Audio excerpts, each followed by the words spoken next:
కృతజ్ఞత. కొరింథీలకు రాసిన 2వ పత్రిక 6వ అధ్యాయము. శ్రమల యందును, ఇబ్బందుల యందును, ఇరుకుల యందును, దెబ్బల యందును, చెరసాలలలోను, అల్లరులలోను, ప్రయాసములలోను, జాగరములలోను, ఉపవాసములలోను మిగుల ఓర్పు గలవారమై అన్ని స్థితులలో మమ్మును మేమే మెప్పించుకొనుచున్నాము.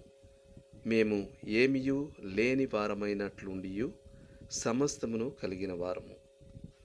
కొరింథీలకు రాసిన 2వ పత్రిక 6వ అధ్యాయము 4-5 వచనాలు. తన పరిచర్యలో నమ్మకంగా ఉండడానికి పౌలు ఎంతటి మూల్యం చెల్లించాడు. అయినప్పటికీ అతడు వారి కొరకు చేసిన దానంతటికీ కొరింథీల నుండి అతనికి పెద్దగా మెప్పేమీ కలుగలేదు. వారు అతని హృదయానికి విచారం కలిగించారు. అయినా అతడెప్పుడూ యేసుక్రీస్తులో ఆనందిస్తూ ఉండేవాడు. 10వ వచనం. వారు ధనవంతులు కావాలని క్రీస్తు దరిద్రుడు అయ్యాడు. కొరింథీలకు రాసిన మొదటి పత్రిక 1వ అధ్యాయము 5వ వచనము.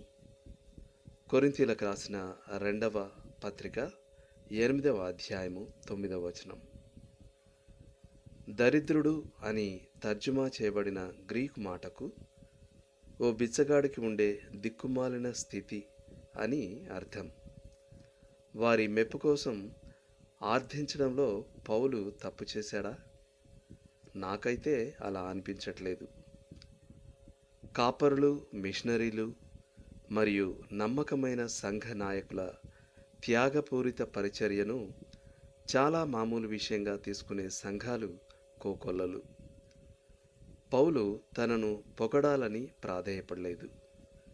కానీ కొరింథులోని తన స్నేహితులకు తను పరిచర్య నిమిత్తం తానెంతో వెల చెల్లించాల్సి వచ్చిందని జ్ఞాపకం చేశాడు.